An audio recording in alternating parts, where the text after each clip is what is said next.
For years, my job was to make other people look good from behind the camera. Now it's my job to look good in front of the camera. And let's just say that's been quite the adjustment. It's very strange going from being the person behind the lens to being the person in front of the lens.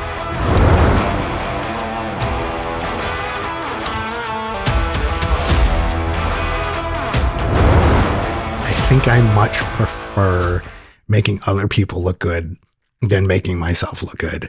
Spending hours just sitting here looking at my face and going through these videos it's very odd. It's very surreal, but it's also really fun. For years, I spent life on the road. I would tour with Aerosmith. We would go all over the place, and I would capture those moments from backstage to the insane chaos at the stadiums to filming the crew to doing lives and just being the person behind the scenes.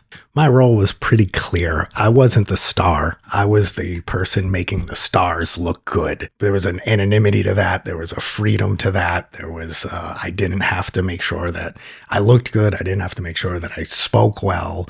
I was just the person looking in the camera, making other people look good. There was a comfort of being in the background. My work mattered, but my face didn't and my voice didn't. I was part of a well-oiled machine to make 5 guys look really good on a nightly basis. I had freedoms to do a lot of things behind the scenes because I wasn't the face of the band. I wasn't voice of the band. I just captured those moments of them doing what they do so great. And when you have a band like Aerosmith doing what they do for as long as they do, it's pretty easy to make them look great. They've been they're pros at what they do. So it's not hard to get a good shot of Steven or Joe or anybody else that I've photographed over the years. The reason they're famous and the reason that they are doing what they're doing is because they are great at it. The very strange thing about going from that and the chaos of being on a road and being on tour, which is very as crazy and as chaotic as it is, there's a schedule. We know where we have to be. We know when we have to be. We know when we're playing the shows. We know when we're going to get on a plane. We know when we're going to land. We know when we're going to check in a hotel.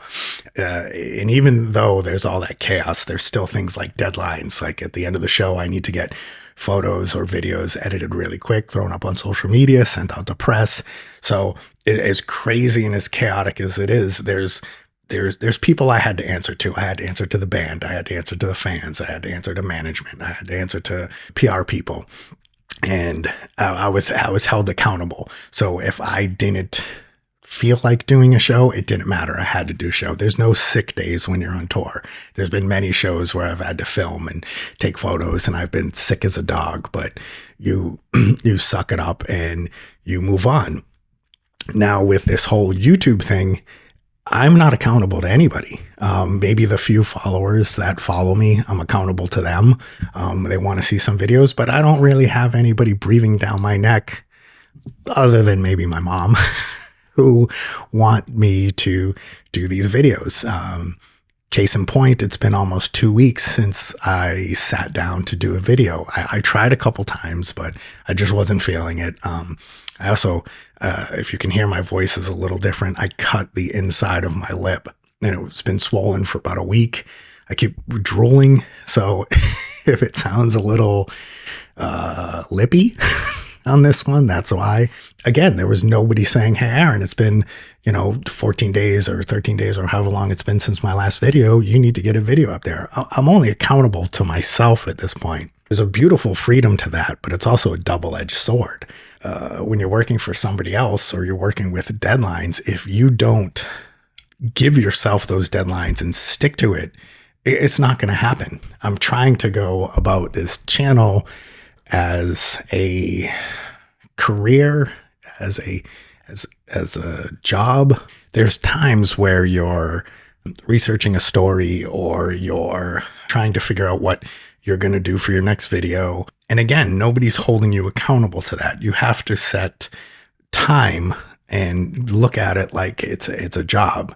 You can't just say, oh, okay, well, I'll just do it tomorrow or I'll do it in a couple hours. You almost have to force yourself to say, okay, I'm going to spend from this time to this time writing my script or researching my story. I have a massive script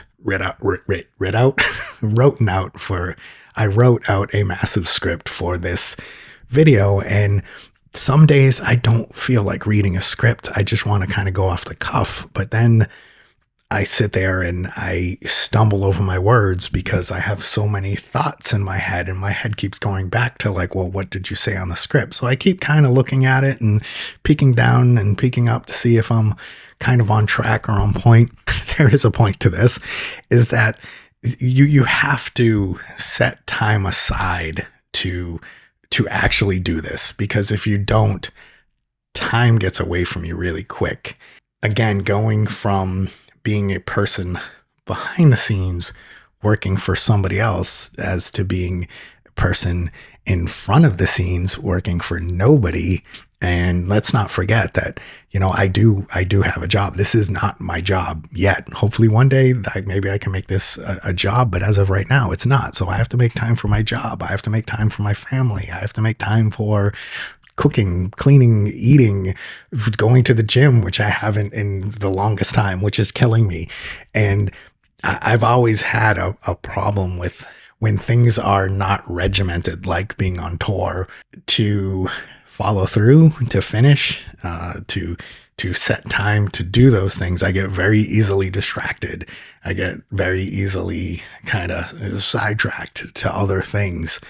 Let's just say that this YouTube journey has been an awakening. It's made me realize I need to learn how to schedule better. I need to learn how to manage my time.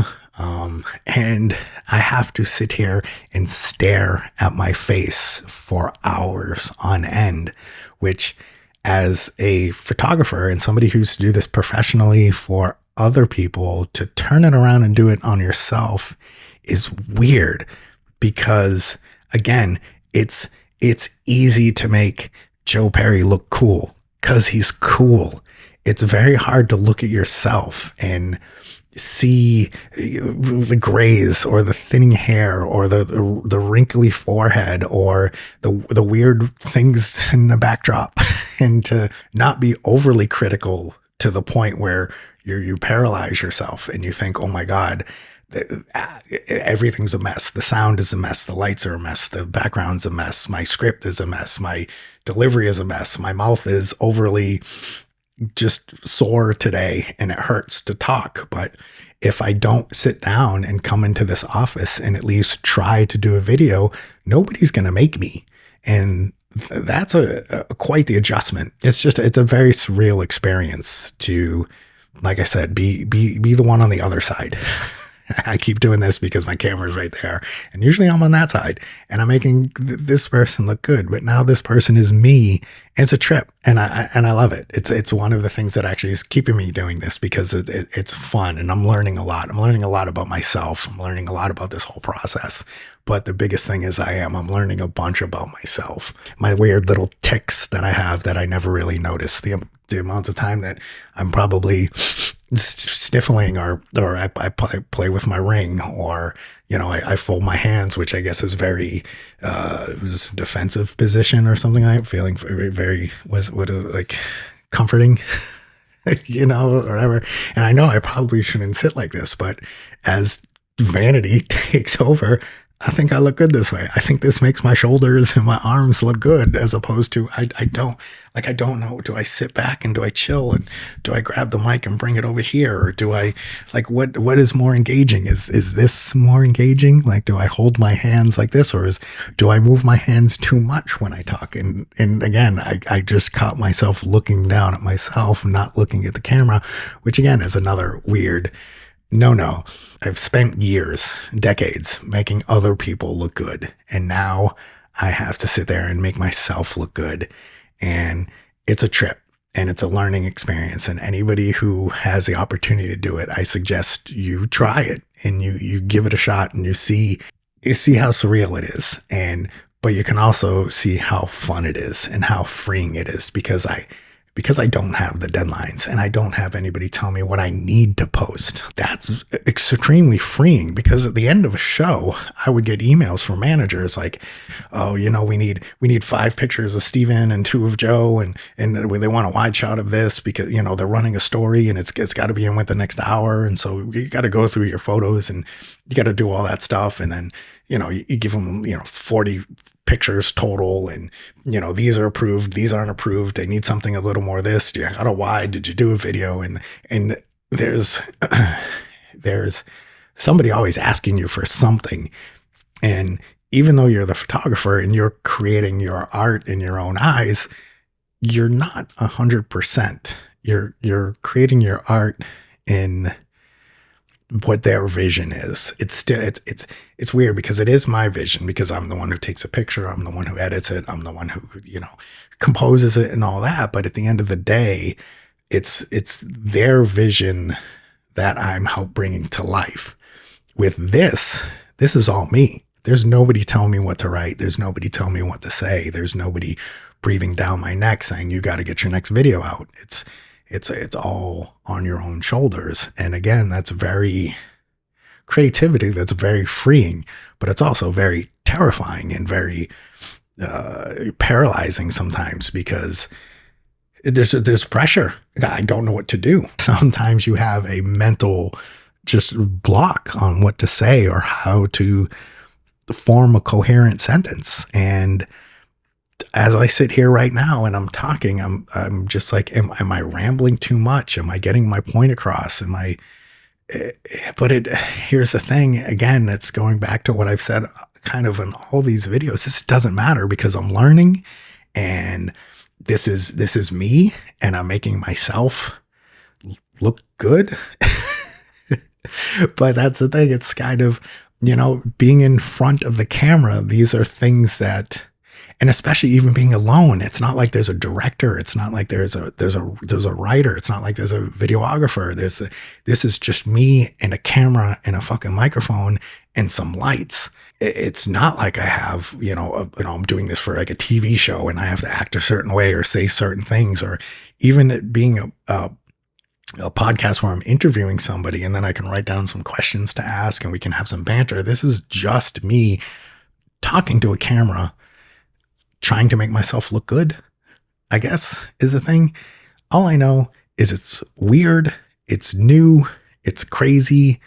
And yeah, I think, I don't know. I don't know the point I was trying to get with being on tour. There's always noise. It's mind numbing how much noise there is. And I'm not just talking about the obvious. You're in a stadium with 30,000 people and, guitars that go up to 11. These go to 11. There's always noise. Even before the venue opens, they're doing construction, building the stage. They're wheeling in road cases up and down hallways. When you're staying at a hotel, there's doors slamming night and day, no matter what hotel you are, no matter what country you're in. You're at airports, you're on a plane. You can't even cook in your own house and put on some music because you're sitting in a hotel room. And even then, it's like, do you want to hear music because you were just up until 3 o'clock in the morning the previous night listening to music and editing stuff? It's like there's no silence. There's very, very rarely on tour do you ever get a moment of true silence. There's always something, you go wake up and if you're lucky enough to have a coffee machine in your room, great. But if not, you got to throw on some clothes. You got to go down to the lobby. You got to go to the coffee shop or across the street, and you go to a busy Starbucks in some crazy city. And it's, the morning commute and everybody's there and people are talking and traffic is going. And then you go back to your hotel and then you're in an elevator and there's elevator music. And then you go to your room and then there's people, slamming doors all afternoon. Then you go and you jump into an Uber and you get to the venue. And then at the venue, it's like a whole construction site. And then you got the concert and the concert's really loud. And then you jump into a car and you go back to the hotel, or you take a flight and then you go back to another hotel. And it's like, there's never a moment of silence. And in this room, if I don't talk, it's really quiet. And that's very weird to get used to. It's just the silence, but it's also it's nice. But as somebody who's toured and been around this industry for 40 years, the silence is weird. With that expression that they say, the silence is deafening. It's a very weird thing to get used to. And now when I edit this video, there may be music underneath. I may have some music, but to just sit here in a room that's quiet with headphones on, and I can't hear what my wife's doing, or I can't hear what my stepson is doing, or I can't hear what the dogs are doing, or the neighbors, or anything like that. And this room is not soundproof, but it's very, very quiet. And it's a trip. It's a trip. As somebody who's, like I said, have lived a life of loud rock music for as long as I have, it's very jarring at times, peaceful, of course, at other times, but it's definitely another thing that I have to get used to when doing these videos. There's times where it feels like it's a confidence booster, where this boosts my confidence. And then there's times where I look at myself and I go, I am absolutely terrible at this. I'm like, I don't even know why I'm doing this. I don't know why I think people will want to watch this, but I guess I'm just comfortable being uncomfortable, if that makes sense. I embrace the discomfort. I give myself permission to just suck. I give myself permission to just do this adventure. And yeah, I guess just in closing, when you've spent a big chunk of your adult career making other people look good, and now you have to make yourself look good, it's quite the adjustment. There's times where it's cringe. There's times where it's amazing. There's times where it's serene. There's times where it's surreal. And there's times where it's absolutely terrifying. It's funny because all these YouTube videos, this was not the plan for my channel. My plan was not to just sit here and talk about my YouTube journey, but I'm enjoying it so much that I just want to share. Like, I literally could sit here and just talk about this for hours, and not just talk about making myself look good, but talk about that nobody's watching my videos and it doesn't fucking matter. Talk about going from being on tour to this, which is, this video is almost similar than my other one. It's just, I'm having so much fun doing this. And the reason I'm sharing it is because I'm getting a couple comments here and there, and people are starting their channel, and we're all going through the same thing together. And it's like this little community of like these new YouTube people just talking about their experiences together. And even if it's a quick little comment like, oh man, I never looked at it, that nobody who's watching is a good thing because now I can hone my skills. I'm like, oh man, so see, somebody gets it, and that's cool.